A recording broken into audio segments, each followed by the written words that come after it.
तो मकर लगन वाले जातकों के लिए हम चर्चा कर रहे हैं केतु की प्लेसमेंट के बारे में। मकर लगन के चार्ट में जब भी 11th हाउस में अगर केतु स्थित होंगे, तो यहाँ वास्तव में केतु का प्रभाव आपके लिए कैसा रहेगा? केतु यहाँ वृश्चिक राशि में स्थित होंगे आपके 11वें भाव में। वृश्चिक राशि का केतु नॉर्मली हम काफ़ी अच्छा मानते हैं। ये आपको ज़्यादा से ज़्यादा कहीं न कहीं मन को गहराई देने की कोशिश करेगा। लेकिन यहाँ केतु के स्थित होने से आपकी इनकम को लेके अनसर्टेनिटी रहेगी। अब आपको हो सकता है कि 11th हाउस से रिलेटेड मामलों में प्लान करने के लिए ज़्यादा समय लगे, क्योंकि आप थोड़ा यहाँ ओवरथिंक का शिकार होंगे। और यहाँ पे अगर आप चंद्रमा को अगर देखें अपने चार्ट में, अगर चंद्रमा आपके चार्ट में अच्छी स्थिति में नहीं है, तो हो सकता है कि आपको कुछ और भी समस्याएं हों। यहाँ केतु का लेकिन प्लेसमेंट जो है वो बहुत ज़्यादा अनसर्टेनिटी लाता है और बहुत ज़्यादा आर्थिक स्थिति में उतार चढ़ाव लाता है। इस प्रकार का केतु अक्सर आपको डिससेटिस्फेक्शन देगा आपकी इनकम की वजह से। इसलिए आप किसी दूसरे साधन की तरफ भी आकर्षित हो सकते हैं, जैसे सट्टा, लॉटरी वगैरह या शेयर मार्केट वगैरह। लेकिन वहाँ पर फिर आपको 5th हाउस को भी देखना होगा कि कितनी ज़्यादा सक्सेस आपको मिलेगी वास्तव में। यहाँ पे अब मंगल की प्लेसमेंट बहुत ज़्यादा अहम हो जाती है। नॉर्मली हम यही मानते हैं कि मंगल की राशियों में केतु बहुत अच्छा प्रभाव या परिणाम दे सकते हैं। बट 11th हाउस का जो केतु रहेगा, इस प्रकार का जो केतु रहेगा, बहुत ज़्यादा सेक्रेट तरीके से आपको इनकम प्रदान करने की कोशिश करेगा। कभी-कभी आपके जीवन में बहुत ज़्यादा धन होगा ज़रूर यहाँ केतु के होने से, लेकिन आपकी जो प्लानिंग्स होंगी अपने धन को यूटिलाइज़ करने को लेके, यूज़ करने को लेके, वो उतनी परफेक्ट नहीं होंगी, जिस वजह से कभी-कभी आप अपना पैसा खोएँगे भी और खोने के बाद कहीं न कहीं आप बहुत ज़्यादा निराश भी होंगे। इस प्रकार का केतु एक समय बाद आपको दूर करेगा धन और संपत्ति से, और संपत्ति की उतनी अधिक चाहत नहीं देगा। लेकिन ये केतु आपको यंग एज में बहुत ज़्यादा अटैच भी करेगा कहीं न कहीं, और आपके जीवन में धन से संबंधित कुछ ऐसी कमियाँ उत्पन्न करेगा या आपके मन में कुछ ऐसी स्थितियाँ डेवलप करेगा, जहाँ पर आप ज़्यादा से ज़्यादा धन या संपत्ति की तरफ शुरुआत में आकर्षित ज़रूर होंगे।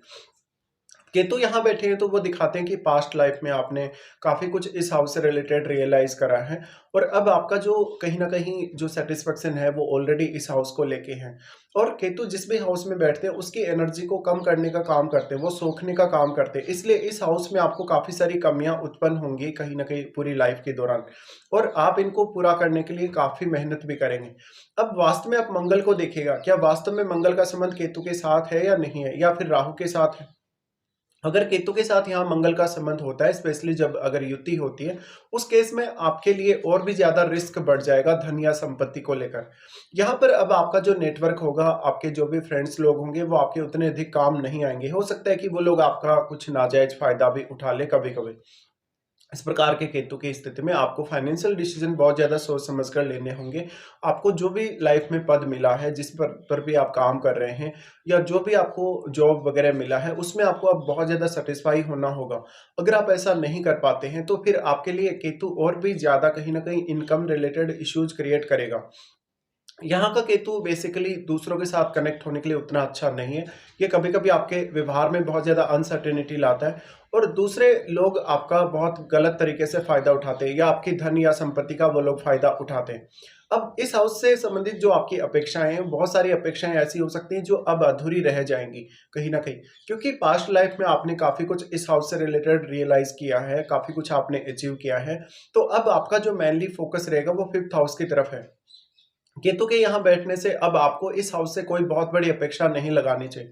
इसके साथ-साथ आपको कोई भी आपके संपर्क में ऐसे व्यक्ति हो सकते हैं जो काफ़ी प्रभावशाली हो सकते हैं, जो कोई पॉलिटिकल पर्सन हो सकता है, या कोई अदर कोई बहुत अच्छे प्रोफेशनल लोग हो सकते हैं। उन लोगों से आपकी कोई भी अपेक्षाएँ नहीं होनी चाहिए। वो लोग अगर आपको सपोर्ट करते हैं धन या संपत्ति के रूप में या किसी भी अन्य तरीके से, तो वो लोग जितना आपको सपोर्ट करें वहीं आपको संतुष्ट होना होगा। यहाँ पे अब केतु के होने से इस हाउस से रिलेटेड रिजल्ट प्राप्त करने के लिए आपको काफ़ी मेहनत करनी होगी, काफ़ी ज़्यादा एफर्ट्स करने होंगे। और नॉर्मली ये देखा जाता है कि अगर यहाँ कोई भी फायरी प्लैनेट स्थित है केतु के साथ, तो आप बहुत सारे ऐसे फॉल्स डिसीजन ले लेते हैं इस हाउस को लेकर, जहाँ पर आपको काफ़ी ज़्यादा कमियाँ दिखती हैं बाद में। तो इस हाउस से संबंधित कोई भी प्लानिंग करते हुए आपको किसी न किसी की गाइडेंस की या सलाह की ज़रूरत पड़ सकती है। साथ में एक समय बाद जो आप डिसीज़न लेंगे, उनके गलत साबित होने की संभावनाएँ बहुत ज़्यादा आपको नज़र आएँगी।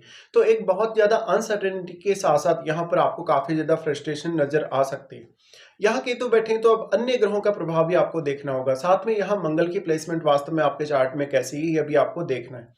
अगर मान लीजिए कोई भी ग्रह यहाँ शुभ ग्रह के रूप में बैठा हो केतु के साथ, जैसे जुपिटर जैसा प्लैनेट, हाँ, जुपिटर जैसा प्लैनेट ज़रूर यहाँ थोड़ी बहुत आपको हेल्प कर सकता है, क्योंकि जुपिटर और केतु का जो कारकत्व है वो थोड़ा मिलता-जुलता सा है। बट यहाँ अगर जुपिटर बैठे हों तो वो रेट्रोग्रेड कंडीशन में नहीं होने चाहिए, क्योंकि रेट्रोग्रेड कंडीशन में अगर कोई भी प्लैनेट राहु या केतु के साथ बैठता है तो राहु और केतु उस ग्रह को काफ़ी ज़्यादा स्ट्रांगली इफेक्ट करने की जो है संभावना रखते हैं।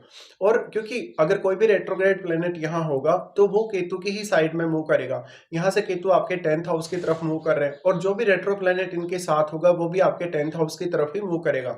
तो आप डायरेक्टली या इनडायरेक्टली ये बोल सकते हैं कि उस ग्रह का प्रभाव कहीं ना कहीं अब आपके करियर पर भी पड़ेगा। लेकिन अगर कोई भी ग्रह यहाँ सामान्य स्थिति में है, रेट्रोग्रेड कंडीशन में नहीं है, तो उस केस में वो ग्रह आपके 12th हाउस की तरफ मूव कर रहा है और जबकि केतु आपके 10th हाउस की तरफ मूव कर रहे हैं। इसलिए फिर वो ग्रह यहाँ केतु से दूर हट रहा है। लेकिन रेट्रोग्रेड कंडीशन में क्योंकि केतु की ही साइड में वो ग्रह मूव करेगा, चाहे वो कोई भी ग्रह हो। अगर यहाँ कोई भी शुभ ग्रह बैठ जाता है जुपिटर के अलावा, तो उस केस में उसके शुभ परिणामों में काफ़ी ज़्यादा कमियाँ आ जाएंगी और उस ग्रह से रिलेटेड परिणामों में भी आपको काफ़ी ज़्यादा इश्यूज देखने को मिलेंगे। इसके साथ साथ जो भी यहाँ प्लेनेट बैठा हो उससे रिलेटेड आप अपने भावों को जरूर चेक कर लीजिए। हो सकता है कि यहाँ जुपिटर ही बैठे हों, यहाँ पे मंगल बैठे हों या अदर कोई भी प्लेनेट यहाँ हो सकता है। तो वो प्लेनेट अब आपके चार्ट में जिन जिन भावों का स्वामी होगा, उन भावों से जुड़े रिश्तों से डील करना आपके लिए आसान नहीं होगा। उन भावों से जुड़े हुए रिश्तों के साथ आपको काफ़ी कन्फ्यूजन पैदा होगी, काफ़ी डिटेचमेंट उत्पन्न होगा। उन भावों से संबंधित सही निर्णय लेते हुए अब आपको काफ़ी एफर्ट्स करने होंगे या काफ़ी मेहनत करनी होगी। साथ में ऐसा हो सकता है कि बहुत बार आपने कुछ ऐसे ब्लाइंड फैसले उन हाउसेज को लेके लिए हैं जो काफ़ी ज़्यादा आपके बाद में गलत साबित हुए, जिसकी वजह से आपको काफ़ी ज़्यादा नुकसान भी हुआ है। इसके साथ-साथ आप ये भी बोल सकते हैं कि राहु आपके यहाँ दृष्टि डाल रहे हैं केतु पर और राहु आपके 5th हाउस में बैठे हैं। 5th हाउस से राहु की जो दृष्टि पड़ रही है, आपको यहाँ ये समझना होगा कि राहु और केतु के मध्य 180 डिग्री का जो एंगल बना हुआ है, कहीं ना कहीं 180 डिग्री का एंगल हमेशा ही रहेगा। इसलिए जितना मोमेंट राहु का होगा उतना ही मोमेंट यहाँ केतु का भी होगा। तो राहु एक सीमा तक ही केतु पर प्रभाव डाल सकते हैं, बट आपको ये समझना होगा कि केतु के साथ जो प्लेनेट बैठा हुआ है उस ग्रह पर और केतु पर भी जो राहु के साथ ग्रह बैठा हुआ वो ज्यादा प्रभाव डाल पाएगा। और क्योंकि वो ग्रह राहु की वजह से काफी ज्यादा मल्टीप्लाई हुआ है, उससे रिलेटेड जो क्वालिटीज है वो भी काफी ज्यादा मल्टीप्लाई हुई है। इसलिए आपको उस ग्रह विशेष को देखना होगा जो आपके चार्ट में राहु के साथ बैठा है। राहु के साथ बैठा हुआ ग्रह वास्तव में ही केतु पर और केतु के साथ बैठे हुए ग्रह पर अपना काफी स्ट्रॉन्ग इंपैक्ट डालेगा। तो उस ग्रह के संबंध यहाँ केतु के साथ बैठे हुए ग्रह के साथ कैसे हैं और केतु के साथ भी वास्तव में कैसे हैं, ये आपको देखना चाहिए। इसके साथ-साथ अब आपको अपनी महादशा के हिसाब से भी जज करना होगा। वास्तव में क्या आपको यहाँ केतु की महादशा है या नहीं है? अगर आपको केतु की महादशा है, तो जीवन काल में कौन से एज पीरियड में वो आपकी स्टार्ट हो रही है? या फिर केतु के साथ बैठे हुए ग्रह की भी अगर महादशा होगी, तो कुछ हद तक उस दशा में भी आपको केतु से रिलेटेड परिणाम ज़रूर देखने को मिलेंगे। इसी तरीके से आपको ये देखना होगा कि केतु के साथ जो भी ग्रह बैठा है कहीं न कहीं, उस ग्रह से संबंधित आपके जीवन में काफ़ी कन्फ्यूजन पैदा होगा, काफ़ी मिसअंडरस्टैंडिंग्स पैदा होंगी।